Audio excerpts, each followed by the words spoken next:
Good morning, St. Rose, or good afternoon, or good evening, whenever you're reading this or whenever this gets posted.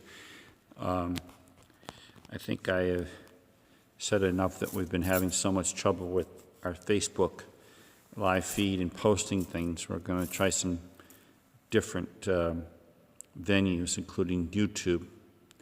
I've spoken to some parishioners about developing a better digital strategy for us for communication, which we will need in the next several days as we await the Archbishop's guidance and and the work of the startup committee here at St. Rose of Lima for us to re-begin our public celebration of the Eucharist. In that regard, though, many of you will start receiving phone calls over the next couple of weeks from myself, parishioners, from our office coordinator, Vimari.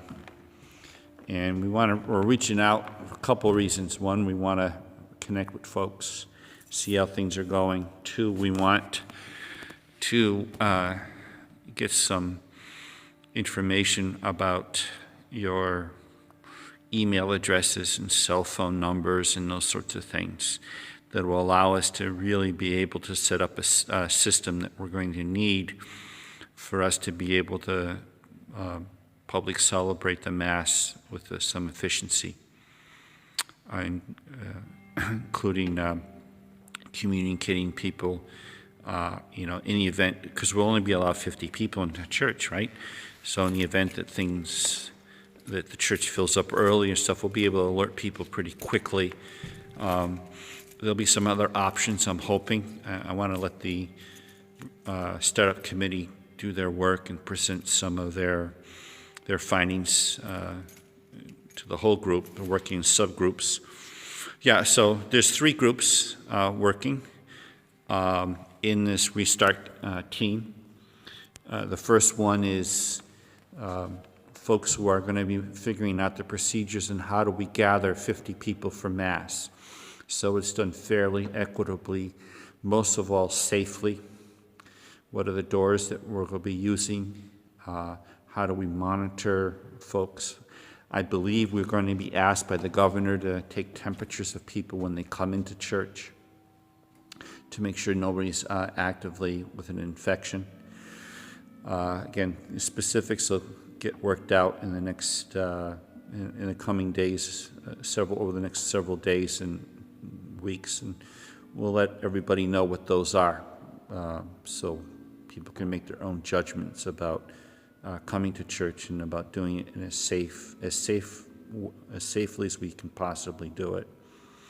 And that goes back to us being careful about our own space, wearing our masks. Now, I'm not wearing a mask right now in church because I'm here all by myself. There's nobody here.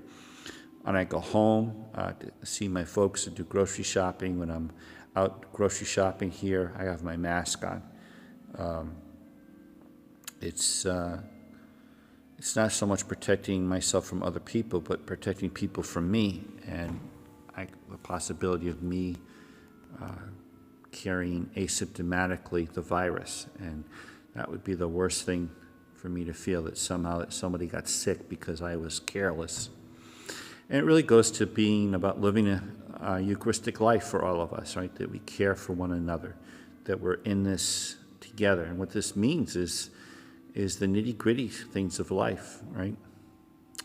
So, we haven't checked in neighbors and friends. If people haven't been returning our phone calls or text messages, send them a note, send them a letter. We have a lot of folks right now that are experiencing panic, depression. We have folks that are irritable and they don't know why. It's just this whole uncertainty of everything. And we have folks who are just fine, and they're managing it, everything just great, and that's really good for them.